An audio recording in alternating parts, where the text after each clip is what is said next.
And I think about government like a Costco. I don't know, you go to Costco? I do. Yeah. Costco buys in bulk and you benefit, right? Like, I think that's the most basic way to understand government is like, do you build highways? Do you Yeah. build schools and hire? No, none of us are individually expected to do these things unless you have a ton of money. And so at the end of the day, like government is us. Mhm. Let's talk about creating a life and country we're proud of. Together, I'm your host, Alvina Vasquez. Welcome to Alvina Talks Shift. Scott is back in the house, mostly because we went to lunch after our podcast and it ended up being 2 hours long. So I feel like we have so much more to uncover with Scott. As you all have heard, he's very in the know of what's happening, kind of in these dark corners of the political space that tend to influence where our how our elections are being.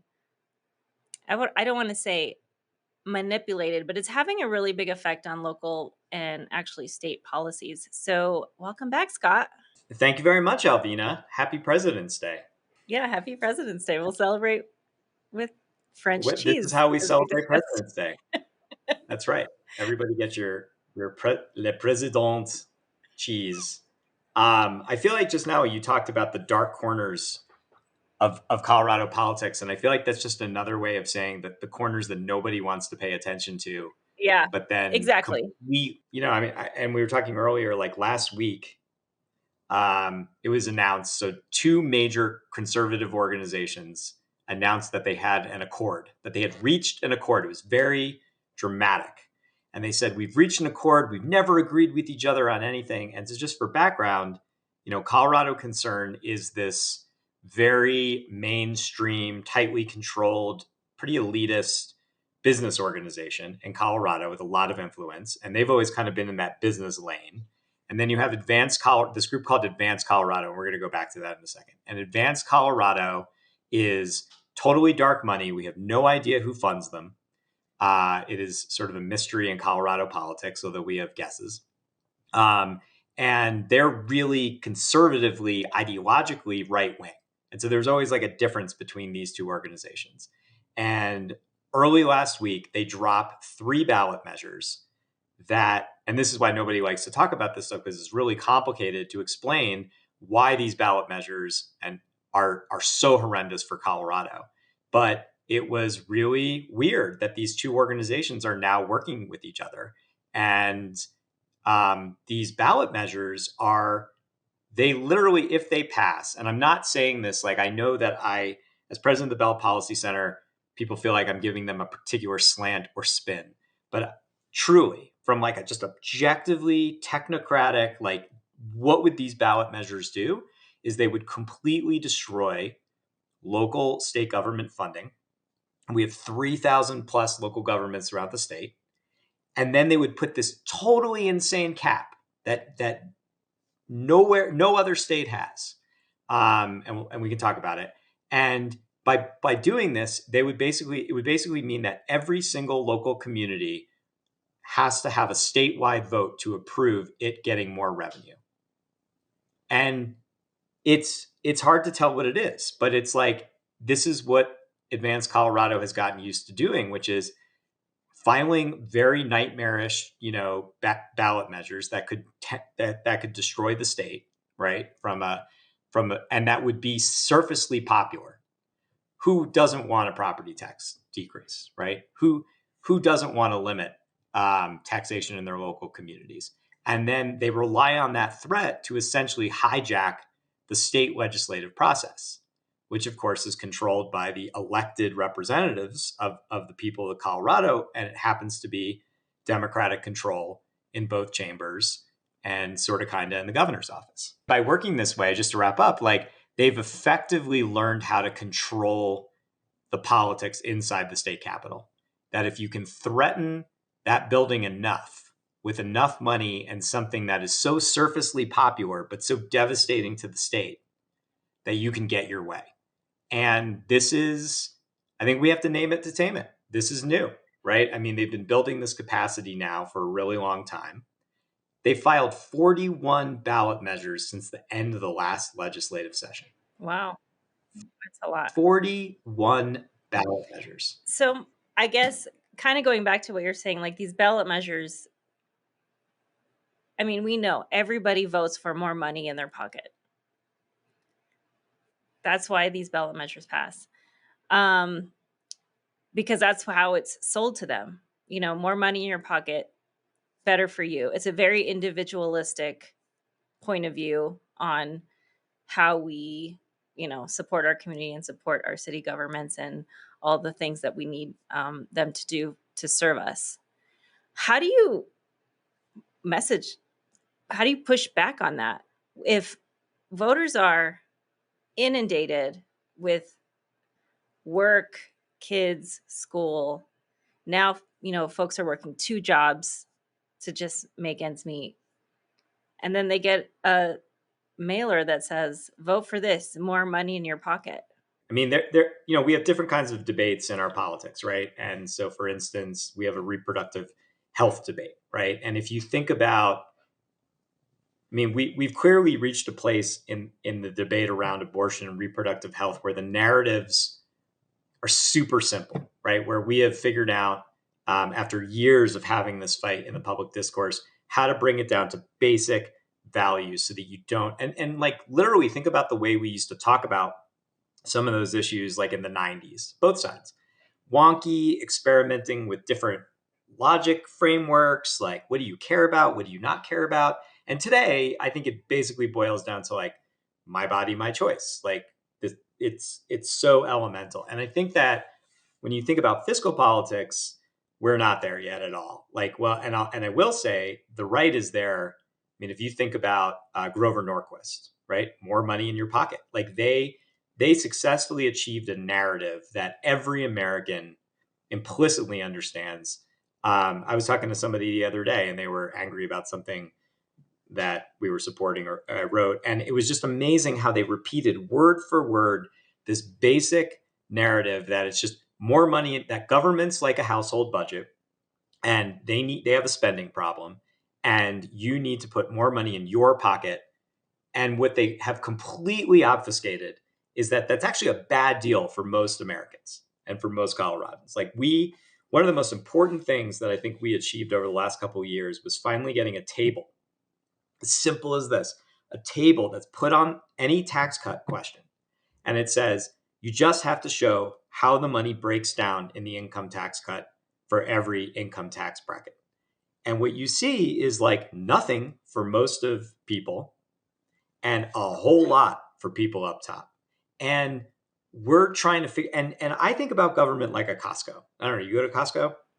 I do. Yeah. Yeah. So like Costco's, I Costco, feel like Costco's a store where they have a lot of everything you don't need. let's not focus on the negative parts of Costco. Let's think about though the basic transaction, which is Costco buys in bulk and you benefit, right? Like, like I think that's the most basic way to understand government is like, do you build highways? Do you Yeah. build schools and hire? No, none of us are individually expected to do these things unless you have a ton of money. And so at the end of the day, like government is us. Like I think this is Hmm. what if you look at all of the think tanks that have been created in Colorado by conservatives, like Wackadoo Independence Institute, and they're sort of like far right leaning, John Caldera just dropped a bag of shit literally on City Hall steps to try to make some point. Like he's a charlatan, right? But he's right wing. Then you have Advanced Colorado, which is ideologically conservative and just has a shit ton of money that they won't admit where it comes from, and they're advancing this agenda. And then more centrist, you have the Common Sense Institute, right? And they're much more similar to the Bell Policy Center, and they have a lean, right? And they say it's common sense, but what they say it's free market. Well, free market means the invisible hand of the free market, right? This magical belief that if we do nothing, everything will shake out just fine, and the only thing stopping that is government interference, right? And and it goes back to this, like you were just saying at the beginning, this like very individualistic way of looking at the world. And So it's very hard. I mean, so I've wondered, like, like they have a simple narrative, like burn it all down. Government is terrible, right? It takes away from you as an individual. And what's key is it takes and it gives to government. That's key to their narrative, right? Nothing that goes into government helps anybody else. But we just know that that's like patently false. Like all of our work at the Bell Policy Center shows that like when you invest, and like here's what we're talking about. We're talking about like early childhood education and like caring centers. Right. Like that's the evil government, right? Or we're talking about like better public transit and better roads so that you can get to your job and not have to spend a ton of money, fixing your car or like worried that you're not gonna, or like healthcare. Like I like to think of it as like the big five that like really affect your life, right? And so but look how long it's taken me just to even like explain the difference. Like we need better narratives, and I know you've done a lot of this work, right? Is like how do we talk about this in a simple way that doesn't feel intimidating, that doesn't put math into the equation? But like again, like that table, I mean, people should just look at the numbers, right? At the end of the day, I mean, it's crazy that and the Republicans couldn't even, and the conservatives couldn't even fight it, right? Because how could you fight transparency? Right. But if you talk to them, they hated it, right? Because now it just shows you in patently, clear terms how the quote income tax cut that benefits everyone really shakes out. I think people are also shocked to learn how many people live below $100,000 a year.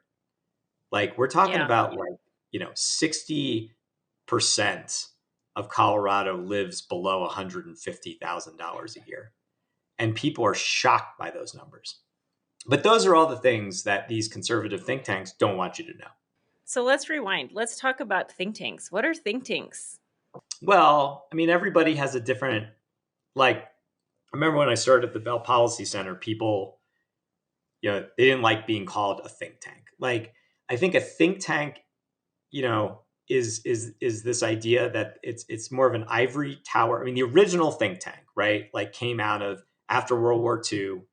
You have, particularly in DC, like Rand Corporation and some of these like, names that you've heard, all of us have heard of like think tanks, really smart people, professors, fellows, sitting around in a think tank, thinking big ideas. Um, and what it really is a nonprofit usually that is doing research and doing research into different ideas, whatever you care about. Is it the environment? Is it reproductive health? Is it global security? There are think tanks on all of these, and in the economic space, there are a great number like the Bell Policy Center who every single day, we think about what creates economic mobility for the most amount of Coloradans and how do we achieve that, right? And so, we've been around for 23 years doing this work. And we were created specifically to counter the conservative think tank, which at that time was the Independence Institute, right? And it was a little more normal back then. But they were preaching like an incredibly conservative and skewed idea about what creates economic prosperity, what we should do with tax policy. And I think there was just genuine concern in Colorado that there was nobody specifically studying Colorado issues with a progressive perspective in mind, right? Which is how do we create opportunity for people? Opportunity does not just happen, right? Like through the magical hand of the free market. Like opportunity is something that we intentionally can create through policy. So, that's what, and I mean, so that's what we do. And then there's this shift from research to advocacy, where you say, I don't want these ideas just to sit on a shelf, right? I actually want to like affect change. And so that's what we do at the Bell, right? Is that we do research and advocacy. And ideally, we're researching things, writing papers, shaping the public discourse, right? And then eventually advocating for policy. And I think we've been really successful. If you look back over the last 20 years, reading by third grade, the small changes we've been able to make to fiscal policy. And we have been creating more economic opportunity in the state. And I think that what the right has realized is, oh my God, that worked, right? Like you Yeah. guys, and now they're trying to counter that. And what I think gets dicey though is if Advanced Colorado is not doing any research. I mean, they called themselves an institute for about 5 seconds, and it's pure ideology. There is rarely, and so there you can see that they're trying to create an ecosystem of organizations, right? I think they've decided that Advanced Colorado is going to be the dark money tip of the spear, right? Common Sense is going to create data with a lean and a skew to it.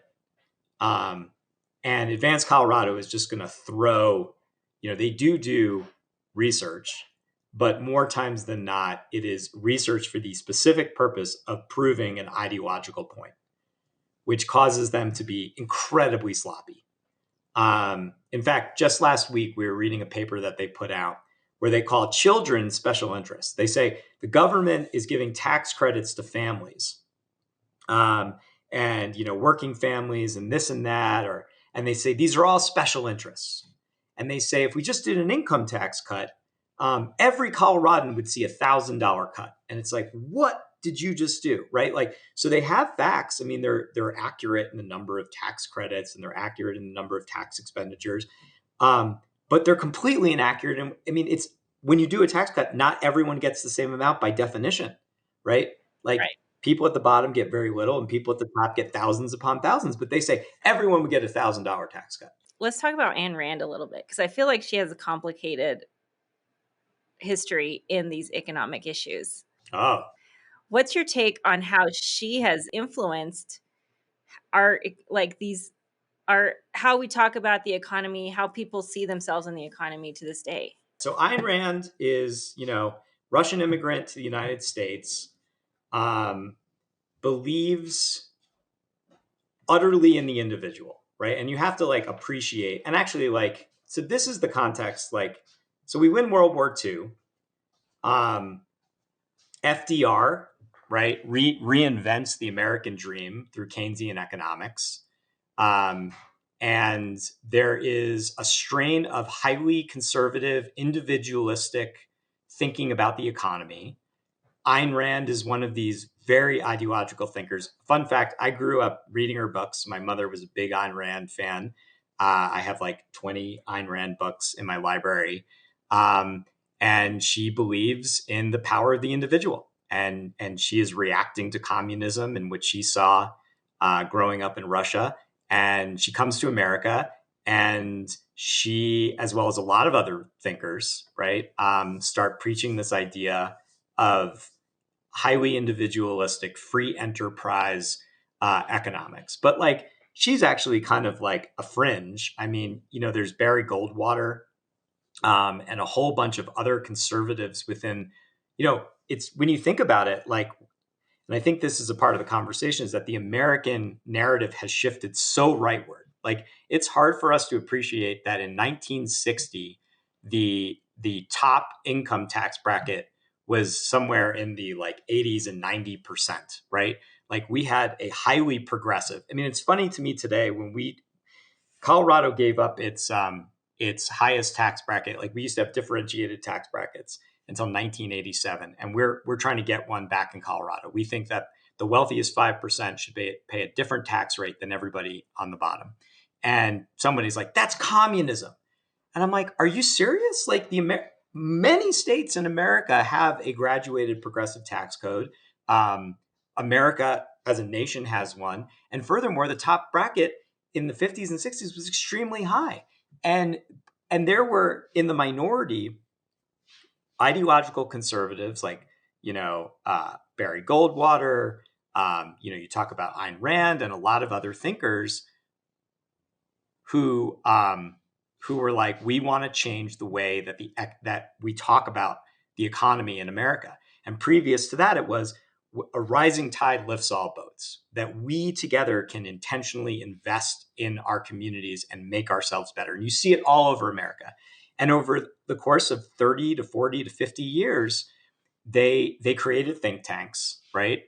They created the Koch brothers, we talk about them a lot. They have Yeah. invested enormously. They've taken over, it's in DC, I'm blanking on it, whole departments, right? Committed to preaching, and they pay people to write books, right?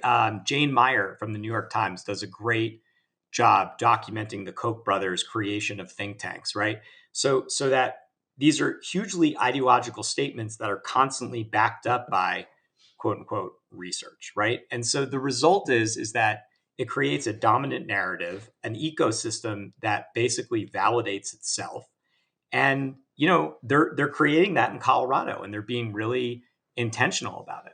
Well, I just want to highlight like the our problems of today are not of today. Like this has been a growing uh thinking way back about the individual and how they interact with the economy. Yeah. And then what was interesting about COVID was I think there was such an appreciation for those on the front lines that were not, you know, billionaires and millionaires were not doing anything to keep our economy going during COVID. Our workforce was, and it almost felt like a moment where there was an opportunity to shift, and it was so easy for us to go back to what we are doing, which is underpaying those who are at most risk doing the most work to keep Yes. our society going. So I guess, okay, like I've wandered far afield, but I think the one thing that none of these organizations want to talk about is inequality. And I think that the pandemic showed in very brutal light what inequality was in America. And we knew that if there were people who had to, risk their lives during COVID, are essential workers, right? Um, and then there were people, admittedly like us, who could sit behind a computer, right, and work in relative comfort. And I think that dividing line was clear throughout the pandemic. And it was so obvious that working together, we had to develop a vaccine, we had to invest in our own economy to carry us forward, and that was not about individualism. That was about our communities. And it underscored inequality and the fact that we're not all in this boat together. And these organizations are committed to obscuring that one fact. You will never find Michael Fields from Advanced Colorado talking about income inequality. It will immediately shut him down. You will not find John Caldera talking about income inequality. He'll mock you for talking about it, and he'll call it class warfare, and he'll say you're a communist, right? And Common Sense Institute will obscure the question by simply explaining it away, right? And saying, here, these are the free market, forces that are at work and will always be at work. And what they don't want to admit is they're just okay and comfortable with inequality. But like all three of these variations don't want to talk about it. And I think what's challenging is that we're finding that there are some Democrats who don't want to talk about it either, right? And I think the challenging part of being in the space is that I'm not a Democrat or a Republican in this conversation. And I think that Democrats often have trouble talking about income inequality because they're afraid of the attack of class warfare. Interesting. But it's not class war. I mean, but I guess my whole point, and just to come full circle, because you wanted to talk a little bit about the history and we didn't get to it, is that in America, a progressive tax code or investing in ourselves or building infrastructure or workforce, like that's an American ideal. That is Yeah. what explains American success in the 20th century, right? But the narrative, because of Grover Norquist and the Koch brothers and all of these people, has shifted to make us say that's communism, right? And it's such a giant leap. And I think that has tinged the Democrats, that they're afraid to be seen as un American when these are very American ideas. I think it's the bootstrapism that, conservatives like to, Uh, um, you know, take credit for, I guess. we see, I mean, thank you for naming it. The bootstrapism, for your listeners, I mean, it's pretty easy to know what it is. But I mean, I'll be in meetings with community members and they'll say, I paid for college myself, right? And I worked my way through college. And what they don't talk about is that college was so much cheaper when they were growing up because of better public investment, right? And in Yeah. Colorado, we've completely flipped the amount. So like bootstrapism completely ignores the power of community investment and making these things cheaper. And it may feel like you picked yourself up by your bootstraps, but every data point shows that we used to invest so much more in ourselves. And we don't have time for it, but I think that we should come back to that at some point. Ourselves, right? People, who are we? And I think that as we get more diverse, what these groups are really saying is we don't want to invest in you. We were content to invest in ourselves. And there's one last thing is there's a look at states with growing Latino majorities and how those states with the highest Latino majorities, Colorado is one of them, not majorities, but growing demographics, have divested from higher education, right? And the reason Yeah. they're divesting from higher education is because they refuse to see the diversity of us as us. And that's why like Utah does a better job of investing in itself, or Vermont, right? Because everybody's the same. Oh, wow. I never even thought of that. I mean, it's funny. I did have a conversation with somebody who worked at a university just last week about where the future of higher ed is going to be. And right now, women of color are the ones going into school, and Yep. we're the least paid. We will have the most debt because our Yes. income levels and honestly, I don't think that's a government issue. I think that's a free market issue. I think that's the free market always works when you're at the top of it and you're managing and you're actually not, it's not a You're free right. market and your fingers are all over it. But I just thought it was interesting that this person was like, oh, you know, education's always going to be, what you need to get by. And I'm like, but why am I going to go into debt for, $50,000 and then get paid 50 cents to the dollar? Yeah, well, we're working on a bill right now that's focused on what we call the caring economy, right? And the caring economy is childcare providers, long-term care, home health aides. Guess who works in these professions? I mean, these are Yeah. these are female and also women of color dominated professions that are we would all say, oh my God, they're heroes. They're so essential to our economy. We couldn't do anything without the back to the pandemic, right? These are our heroes. Well, why do we pay them so shittily, right? And Yeah. why in our society do we pay the people we quote need most the most poorly? And so just watch over the next 3 months. Let's catch up like a month into this as Republicans and conservatives attack a child care tax credit expansion and a caring economy credit. Why? They say you need more money in your pockets, but when we say whose money in their pockets, that's when they get upset. They say, well, not those people. Now you're putting your hand on the scale, right? But if you look at how, say, Tabor rebates go back, the wealthiest people in Colorado get them. So Yeah. I think that I guess the trouble is like we've got to figure out how to say they're conning you. It's a con. That's as simple as it is. And I think that like sometimes in the think tank world, we can get so into the research and the analysis that what we lose sight of is that this is a con job, right? And the basic con job is that you're being told that you benefit from broad tax relief. And the reality is that when we have quote broad tax relief, the wealthiest people get their money back, right? You get poorer education, you get poorer child care, you get a lack of services when your parent gets sick and you need to find some sort of help for them, and you're working your ass off and you're getting paid low wages and you're wondering why doesn't it work for me? And what they're so good at is like channeling that anger and saying, well, then all of government must be terrible and we need to just pull the plug. And it's the greatest trick the devil ever pulled was convincing people he didn't exist. And I think that's what they're so good at is they're so good at channeling anger and frustration at government that is trying to do better things on less money, and they manage to piss everybody off, and everybody takes it out on public investment, and it's just sort of a death spiral, and that's the kind of work that, and I think that, I guess just to conclude, it's like I think for a long time we thought we were going to be able to explain this to people and they were going to be like, oh, I get it.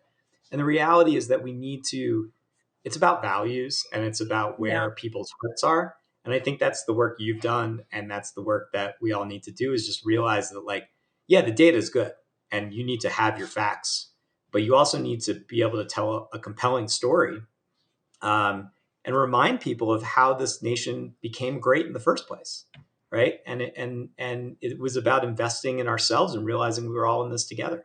Oh my gosh. I feel like we still don't have enough time, Scott. Well, really quick before we end our show, I know you're always reading interesting stuff. So I want to know, what did Scott read that we should all be reading? I read that in like 15th century Germany, the Christians believed that Jewish men menstruated, Oh, wow. and that they believed that their hatred of Jews was so blinding that they believed that we were uh, that we were multi-sexed. Like, and I just think it's fascinating how much people can dehumanize people. That's so crazy. Yeah, to believe something like a man can menstruate. How's that? That's I don't know. I don't know if I want to read what you're reading. That sounds scary. Oh my gosh. All right. Well, thanks, Scott, for another illuminating session. Yeah, anytime. And like I said, follow the debate, and these new ballot measures. I mean, I know it's boring, but like this is where the action is happening. This is where you break. Well, you make this with your energy. This is a very exciting topic. Thank you. I really appreciate you talking to me about this. Thank you for having me on. Thank you. Thank you for watching Alvina Talks Shift. Please like, share, and subscribe. And as always, engage, empower, evolve. If you liked this episode, or if you want more content like this, go to alvinatalkshift.com or wherever you listen to podcasts.